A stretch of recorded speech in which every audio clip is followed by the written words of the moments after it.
e que começou num diálogo, numa experiência que ela fez na rua, lá em São Francisco, que ela chegava para as pessoas que estavam na rua, sei lá, velhinho jogando baralho e tal, e perguntava, quando eu faço assim, isso aqui é um grande GT ou um demi-plié? Mas o fato que eu perguntou se você vai passar o 457 era esse lugar de criar um negócio. E era incrível, porque eles não estavam chateados, as pessoas responder, e outras coisas muito além do conflito que você imagina quando você está com medo daquilo. Assim. Tinha tubos de conduíte, que um botava no ouvido do espectador e outra pessoa falava coisas, sussurrava coisas eróticas ou não. A gente tinha algumas molduras de tamanhos variados, que a gente ficava enquadrando jornal, a polícia, as pessoas, a porta do teatro, o que passava. Tinha o Gustavo Joelson que levava o público para a porta do teatro e explicava, olha, isso aqui é uma calçada, isso aqui é uma escada, ela serve para subir, isso é uma rua, você serve para isso é um teatro, você paga. E você vai, e você aplaude, mesmo que você não goste. Sim, tinham jogos de contradição, tinha jogos de contradição de uma maneira que produziam um certo espírito lúdico e ao mesmo tempo quebrava esse estrangeirismo. Que é interessante que não se aproximava aqui, às vezes a gente chama de teatro de rua, no sentido de somos a atração. Era uma outra coisa, era uma coisa um pouco de estar em contato e tal. Isso fazia com que o trabalho continuasse de uma outra maneira, porque o lugar do espectador era naturalmente renovado, ele era subtraído daquele lugar que ele possuía.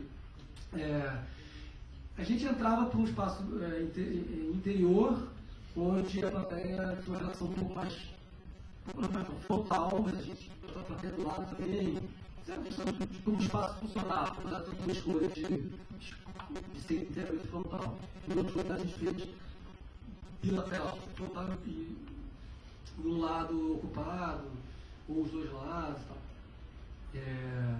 E aí a gente fazia um trabalho com uma estrutura também, mas envolvendo muito o público e privado. Uma certa dança de signos do público e privado, com humor, com um pouco de violência, com provocação, com música improvisada, com música orquestral, enfim. Enfim, toda a estrutura.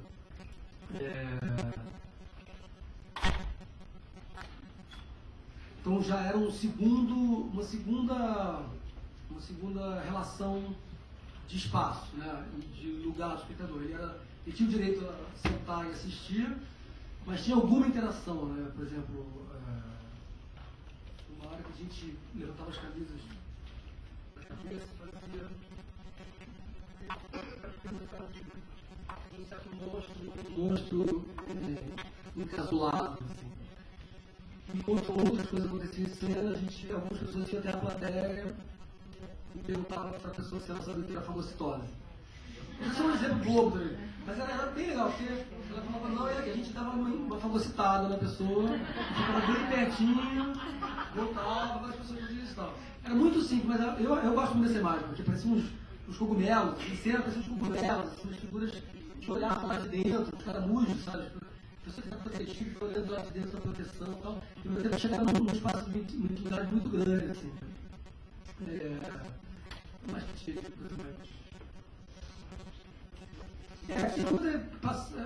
utilização do espaço do público e tal. Teve uma vez em Aurillac, também, festival de rua de Aurillac, que é um festival muito grande, então a gente fez uma estação de trem. Eu queria até passar por esses casos, porque é curioso como cada lugar também mudava o trabalho.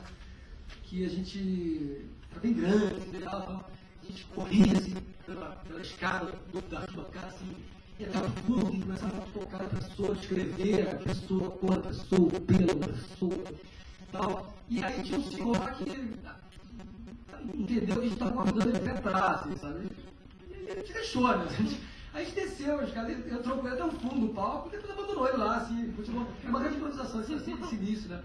Mas ele, engraçado, a gente não convidou ele para ir, mas ele achou que era para ir, foi, também a gente não se importou muito em fazer alguma coisa por ele. Era simples, assim.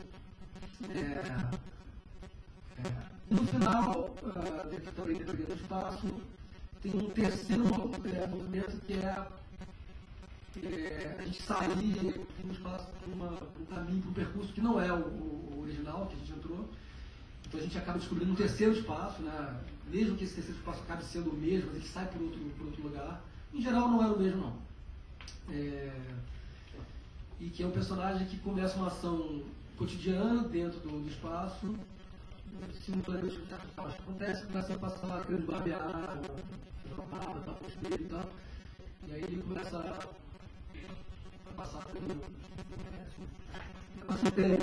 tem uma cabeça, ele começa a se ver um monstro, né? E tem legal essa coisa do outro, né?